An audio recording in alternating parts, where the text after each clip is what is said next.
Aujourd'hui, on va s'excentrer un petit peu de ce que j'ai l'habitude de te parler sur cette chaîne YouTube. Tu le sais, moi c'est Arthur, j'ai ouvert Nextrade il y a de ça 6 mois. Nextrade, c'est un endroit où je te partage tous mes trades en options binaires de façon 100% gratuite. Aujourd'hui, je voulais pas te parler d'options binaires, je voulais te parler de crypto-monnaie. Alors tu le sais, le trading et la crypto-monnaie, c'est relativement lié quand même. Néanmoins, je voulais te parler de crypto-monnaie car je vois en ce moment des pépites qui sortent et très peu en parlent. Alors laisse-moi ici te parler de certaines cryptos qui selon moi vont bientôt exploser. Bon, déjà ce qu'il faut que tu retiennes, c'est que pour investir en crypto, il va te falloir un capital. Le capital, justement, je te propose de le construire à mes côtés et surtout aux côtés de Nextrade. Une communauté qui partage son expérience au sein du trading d'options binaires et qui va te donner les clés pour que toi aussi tu sois rentable et tu réalises des bénéfices tous les jours. Que ce soit via les signaux que je propose journaliers, via 1 à 2 sessions par jour, ou que ce soit via le copy trading que je propose aussi, tout est complètement gratuit et tu as juste à m'envoyer un message, le lien dans la description. Partons maintenant du principe que tu as fait des bénéfices grâce au trading d'options binaires et que tu souhaites investir en crypto-monnaie. Et pas sans savoir qu'il va te falloir un wallet et ce wallet tu peux le choisir en centralisé ou en décentralisé. Qu'est-ce que c'est la différence entre les deux? C'est que le centralisé, il va te falloir donc une pièce justificative d'identité. Pour petit rappel, ça se repose sur un KYC,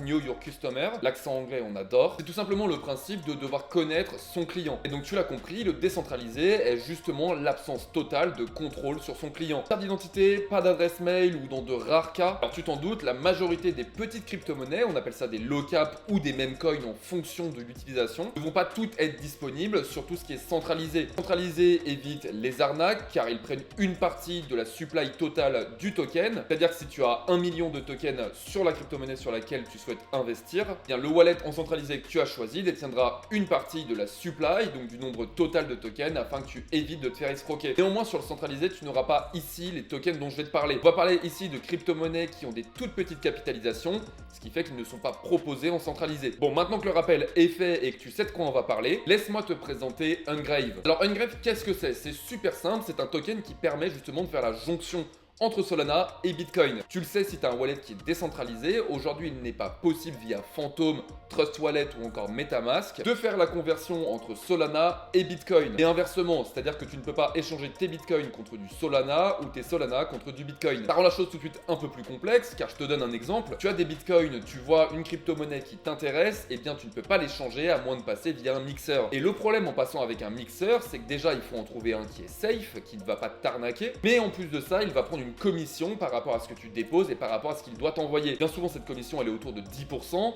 Et tu le comprends, mais quand t'envoies 10 000 $ et que tu dois recevoir que 9 000 $, ça la fout mal. En centralisé, tu n'as pas ce problème-là, car en centralisé, il suffit de swap. L'application te prend une petite commission au passage, et voilà. Ungrave ou Engrave, ça dépend comment tu le dis. Réponds donc à cette question de passer par Bitcoin pour avoir du Solana. Crypto-monnaie, elle a été créée autour du Solana Hackathon, un grand concours où il y a 100 000 € de cash price et où les personnes doivent justement utiliser le protocole X402. Et donc le protocole X402, tu t'en doutes, c'est ce fameux protocole pour passer de Bitcoin à Solana ou de Solana à Bitcoin. Ungrave l'a fait. Ungrave a aujourd'hui un site internet qui te permet d'échanger tes Bitcoins contre du Solana. Ils ont répondu à une question majeure et ça m'étonnerait pas pour moi de voir ce token faire un x10. Si rappel, j'ai un groupe de crypto-monnaies et Ungrave, j'avais proposé à 80 000 de capitalisation. Il a passé les 1,2 million, c'est presque un x15 et ce en l'espace d'une semaine. Donc c'est juste magnifique pour le coup, mais tu t'en doutes que si je te fais une vidéo, c'est pas uniquement pour te parler de Ungrave. Il existe un deuxième type de crypto-monnaie sur lequel aujourd'hui j'ai des positions. C'est tout simplement les crypto-monnaies IA. Et ici, je vais te parler d'une crypto-monnaie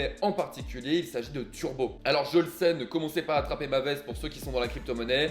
Turbo n'est pas le must de l'IA. Bien d'accord avec vous, néanmoins c'est quand même la première crypto-monnaie à être 100% créée par une IA. J'ai mon petit faible quant à ce petit animal, on sait pas trop si c'est une tortue, on sait même pas ce que c'est du tout d'ailleurs. Turbo, tu l'as compris, c'est la première crypto-monnaie qui a été créée avec l'IA. Les développeurs en ce moment sont en train de travailler sur quelque chose d'assez pointu. Cette chose, c'est une IA qui va pouvoir te répondre, par exemple si tu as la moindre question sur la crypto-monnaie. Donc quelque chose d'assez important pour le coup, quand on sait que beaucoup de personnes débutantes se placent dans la crypto-monnaie aujourd'hui, peut permettre de répondre à des questions relativement importantes comme par exemple comment fonctionne une blockchain ou alors comment retransvaser certains actifs d'un wallet à un autre. Ce qui est intéressant sur Turbo, c'est aussi la communauté. Tu sais, mais dans le monde de l'IA en ce moment ça va pas fort. On peut prendre par exemple le graphique de Nvidia, ça fait maintenant un mois qu'il est en train de baisser, il a déjà pris moins 11%. On s'attend à ce que ça revienne car l'IA n'a jamais été aussi présente dans le monde du Web3 mais dans le monde aussi en général. Mon petit faible pour Turbo qui aujourd'hui devrait normalement répondre d'ici sous peu à une question relativement importante. L'IA dans la crypto-monnaie et plus largement dans le Web3 est en train de prendre une place relativement importante. Néanmoins, Turbo reste le leader car lui, à l'inverse de Ungrave, est proposé sur les échanges centralisés. C'est-à-dire que tu peux ouvrir un compte Binance, Bitpanda, peu importe, pour avoir total accès au trade de Turbo. Ici, je voulais te proposer un troisième low-cap, c'est-à-dire une troisième faible capitalisation, mais je préfère déjà que tu puisses digérer toutes les informations que je viens de te donner là. Alors, en débutant en crypto, savoir la différence entre échange centralisé et échange décentralisé,